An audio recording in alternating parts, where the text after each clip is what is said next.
कहानी स्नेह के सहारे। हिमांशु की नजरें बेंच पर बैठे वृद्ध दंपति पर ठहर जा रही थी।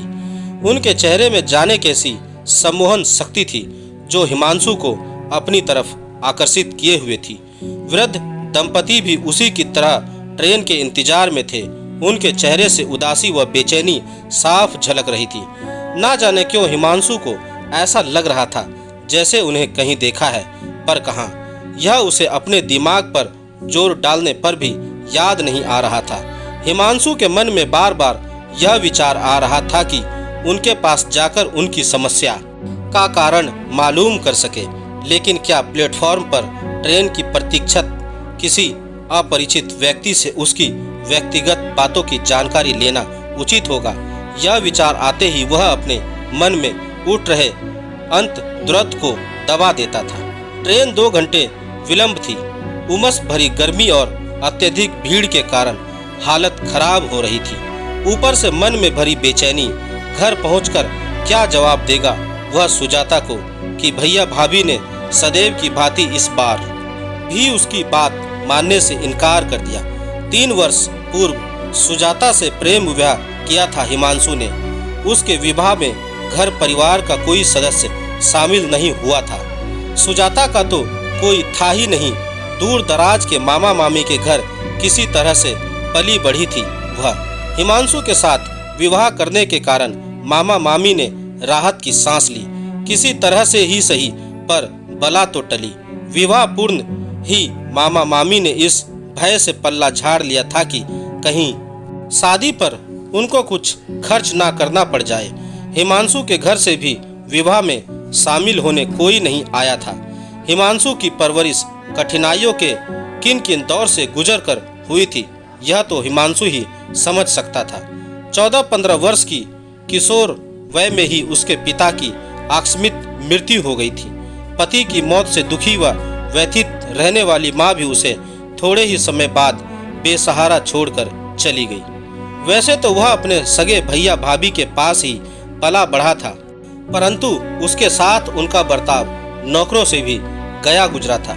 यदि उन्हें उसके हिस्से की जमीन जायदाद का लोभ न रहता तो माँ के गुजरते ही किनारा कर गए होते। ट्यूशन वगैरह करके कठिनाइयों के बीच उसने अपनी मंजिल तय की। पीसीएस की में चयन होते ही उसके प्रति भैया भाभी के व्यवहार में अचानक परिवर्तन आ गया। एक दिन उसके सामने मिठाई पकोड़ों के साथ चाय पेश करते हुए मीठे स्वर में भाभी बोली, हिमांशु मैं सोच रही हूँ कि अब विवाह करके तेरा घर बसा दूँ। उसे बड़ा आश्चर्य हुआ। सदैव दुर्व्यवहार करने की आदि भाभी मेरा भी भला सोच सकती है। फिर भी वह मन ही मन प्रसन्न हो उठा। देर से ही सही, परंतु उनका हृदय परिवर्तन तो हुआ। वह कुछ कुछ निश्चिंत सा हो चला था। सुजाता के संबंध में बताने का समय आ गया है। सुजाता के बारे में अभी कुछ बता पाता इसके पूर्व ही उन्होंने अपनी तलाकशुदा बहन मीनाक्षी का प्रस्ताव रख कर कहा, हिमांशु कब का मुहूर्त निकलवा दूं। उनका प्रस्ताव सुनकर उसे आकस्मिक परिवर्तन का रहस्य समझ में आ गया। उनके अंडरबर युक्त बदलाव के समक्ष स्वार्थ का पलड़ा भारी था। उनकी चाहत तो सिर्फ सुजाता ही थी जो वर्षों से उसके सुख दुख में भागीदार रही थी। सुजाता के अलावा किसी अन्य के साथ विवाह के संबंध में वह सोच भी नहीं सकता था।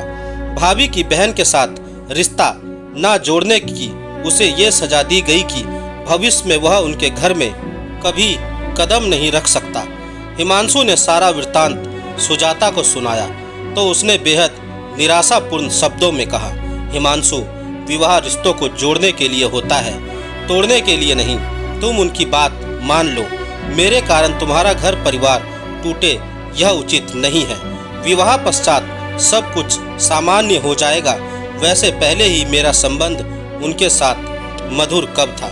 बहुत समझाने के पश्चात ही उनका विवाह संभव हो सका था। सुजाता से विवाह करने के बाद उसने उन्हें मनाने की पुरजोर कोशिश की, पर सब व्यर्थ रहा। इन दिनों सुजाता गर्भवती थी। उसकी हार्दिक इच्छा थी कि उसके पास कोई अपना हो। कितनी आशाओं के साथ उसने हिमांशु को यह कहकर भेजा था, हिमांशु तुम जबलपुर जाकर किसी तरह उन्हें मनाकर यहाँ ले आओ। पर लाख अनुनय विनय के बाद भी हिमांशु उनके मन से अपने प्रति नाराजगी दूर करने में सफल नहीं हो सका। इस बार भी उसे खाली ही हाथ ही लौटना पड़ा। हिमांशु की नज़र फिर उन वृद्ध दंपति पर पड़ी। उनकी नजरें शून्य जैसे कुछ ढूंढ रही हो। मान माफिक सहयात्री मिल जाए तो समय बड़ी आसानी से कट जाता है। ऐसा सोचकर हिमांशु ने वृद्ध महिला से पूछा, माँ जी, क्या मैं आपके पास बैठ सकता हूँ? हाँ हाँ, क्यों नहीं बेटा, सुनीता देवी के साथ उनके पति ने भी बड़े अपनप से कहा। ट्रेन प्लेटफॉर्म पर लगते ही सभी यात्री अपने अपने कंपार्टमेंट की तरह तीव्र गति से बढ़ चले। हिमांशु की सीट भी उसी कंपार्टमेंट में थी जहां वृद्ध दंपति की ट्रेन के चलते ही वृद्धावस्था व थकान के कारण वृद्ध महिला सुनीता देवी अपनी सीट पर चादर बिछाकर लेट गई। हिमांशु भी उनके पास बैठ गया। बातचीत से हिमांशु को लगा कि पति पत्नी दोनों ही सहृदय व नेक इंसान हैं। एक दो बार हिमांशु ने पूछा भी, अगर आप लोगों को डिस्टर्ब हो रहा हो तो मैं अपनी सीट पर चला जाता हूँ। नहीं बेटा, पास ही बैठे रहो, तुमसे बातें करना अच्छा लग रहा है। वैसे भी कौन सी नींद आनी है? हिमांशु ने पूछा। आप लोग कहाँ जा रहे हैं? वृद्ध देवधर बाबू खोई खोई नजरों से मौन देखते रहे, परंतु सुनीता देवी बोल पड़ी, जहाँ ईश्वर ले जाए बेटा। ना जाने क्यों सुनीता देवी के शब्द हिमांशु के दिल में उतर गए। रात भर का सफर था, लेकिन ना तो हिमांशु की आंखों में नींद थी और ना ही दोनों पति पत्नी की सुपरफास्ट ट्रेन अपनी तीव्र गति से दौड़ रही थी। देवधर बाबू ने कभी सोचा भी नहीं था कि जिंदगी उन्हें ऐसे मोड़ पर भी पहुंचा सकती है। अतीत के पन्ने उनके समक्ष खुलने लगे थे।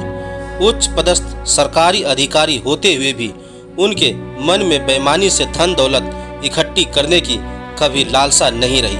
माँ पिताजी साथ रहते थे, सगे संबंधियों का आना जाना लगा ही रहता था, फिर भी कितने सुख और संतुष्ट रहा करते थे दोनों। तीनों बेटों की परवरिश और सुख सुविधा में उन्होंने कोई कमी नहीं रखी। फिर चाहे उन्हें इसके लिए अपनी इच्छाओं का आकांक्षाओं का दमन ही क्यों ना करना पड़ा हो, परंतु बच्चों की हर इच्छाओं को पूरा करने की हर संभव कोशिश करते रहे। बच्चों को अच्छे संस्कार दिए, ऊंची से ऊंची शिक्षा दिलवाई। बड़ा बेटा अविनाश शुरू से ही पढ़ाई लिखाई में मेधावी था। वह उच्च शिक्षा के लिए विदेश चला गया और फिर कुछ समय बाद मनपसंद लड़की से विवाह करके वहीं बस गया। दूसरे बेटे अनुज का विवाह उन्होंने स्वयं अपनी पसंद की लड़की से किया था। उनके सहकर्मी महेंद्रनाथ अपनी पुत्री शैली के लिए बहुत परेशान थे। उनकी परेशानी देवधर बाबू ने अपने इंजीनियर बेटे से विवाह की स्वीकृति देकर समाप्त कर दी। जल्दी ही भोली भाली सी दिखने वाली लड़की उनकी बहू बनकर घर आ गई। शुरुआती दिनों में तो शैली सास ससुर का आदर सत्कार करती रही, परंतु थोड़े ही दिनों बाद उसके रंग ढंग बदलने लगे। उसकी तैयारियां हमेशा चढ़ी ही रहती थी। सास ससुर को नीचा दिखाने का कोई भी अवसर वह अपने हाथ से जाने नहीं देती।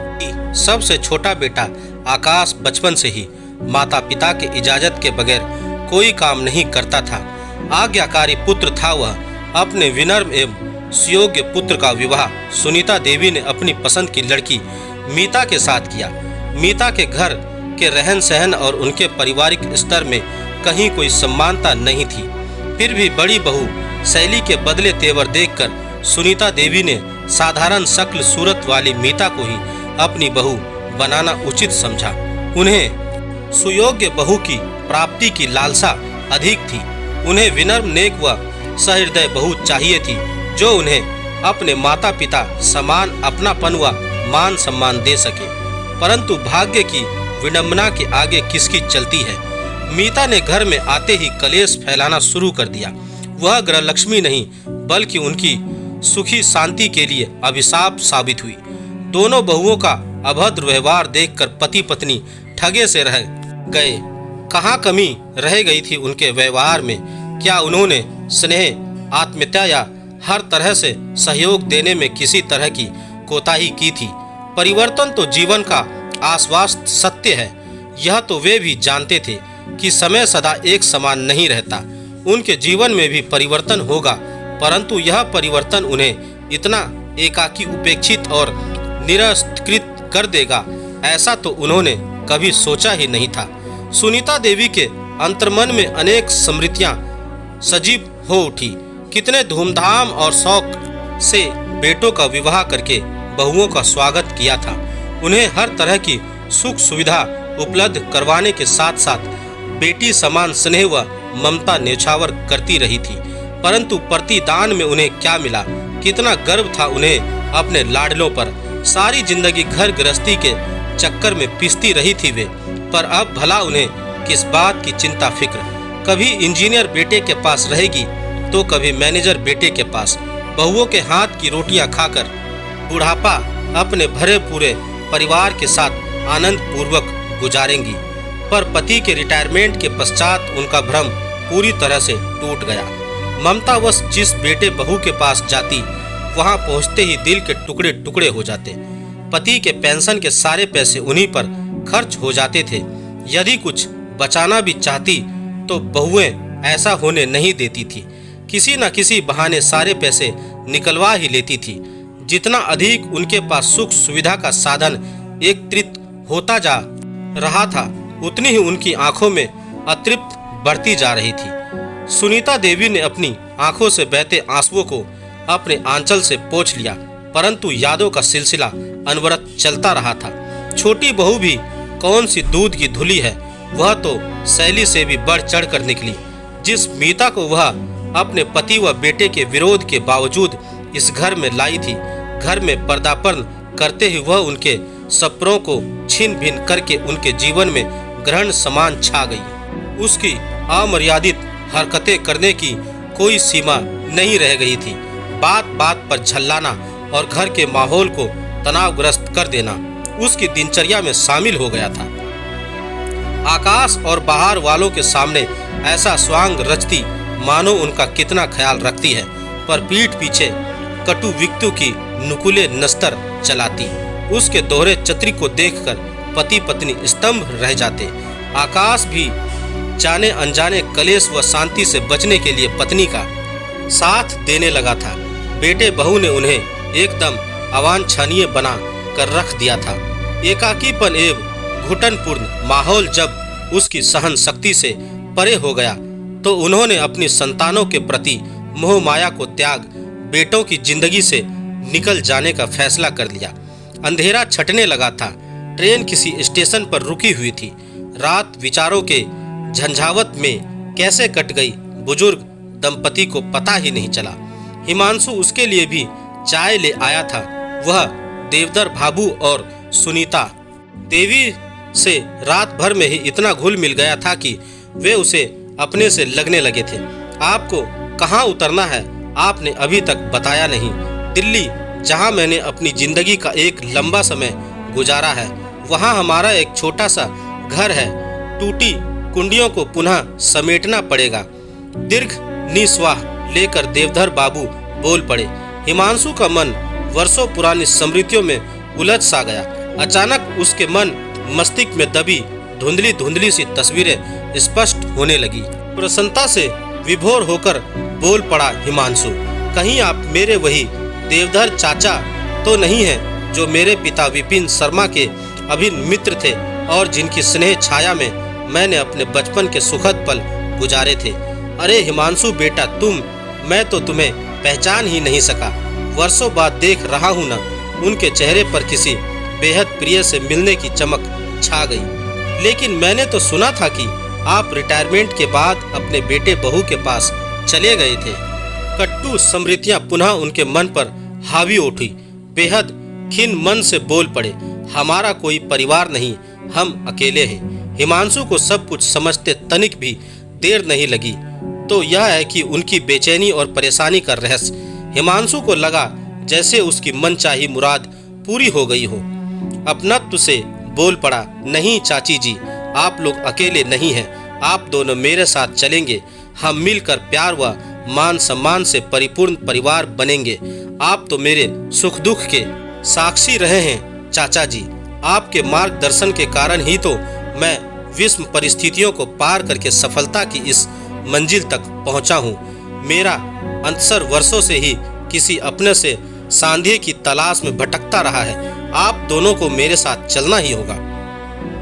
भावुकता के साथ अनुरोधपूर्ण शब्दों में कहा हिमांशु ने। दोनों पति पत्नी नियति के इस चक्र को देखते ही रह गए। बड़े पेशोपेश की स्थिति में सुनीता देवी के मुंह से शब्द निकले, पर बेटा ऐसा भला कैसे संभव हो सकता है?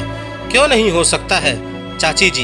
एक तरफ तो आप मुझे बेटा कहकर अपनेपन का एहसास करा रही हैं, दूसरी तरफ इनकार करके परायापन भी जाहिर कर रही हैं। चाची जी, हम लोग अपनी जिंदगी स्नेह बंधन के सहारे आनंद पूर्वक गुजारेंगे। आप लोग इनकार मत कीजिए, नहीं तो हमारा दिल टूट जाएगा। आपकी बहू बड़ी बेसब्री से हम सब का इंतजार कर रही होगी। उनकी हथेलियों को स्नेह से थामकर साधिकार कहा हिमांशु ने। आनंदा तिरेक के कारण उसका गला भर उठा। ममतामयी दृष्टि से हिमांशु की तरफ निर्मिमेष निहारती ही रह गई सुनीता देवी। कहीं ऐसा भी होता है? इस सुखद स्थिति की तो कभी कल्पना तक नहीं की थी उन्होंने। जिंदगी कब करवट बदल ले यह भला कौन जान सकता है। भोर का धुंधला छट चुका था, सुबह की सुनहरी धूप फैलने लगी थी। हिमांशु और उनके बीच स्नेह व आत्मीयता की जिस मधुर रिश्ते की बुनियाद पड़ चुकी थी, उसकी एहसास मात्र से ही उनके हृदय में आनंद की किरणें प्रफुटित होने लगी थी। दोस्तों, आपको मेरी यह कहानी कैसी लगी? आप मुझे मेरे कमेंट्स बॉक्स में जाकर मुझे बता सकते हैं। और अगर आप मेरे चैनल पर नए हैं तो मेरे चैनल को सब्सक्राइब जरूर करें और बेल आइकन का बटन भी दबा दें। धन्यवाद दोस्तों।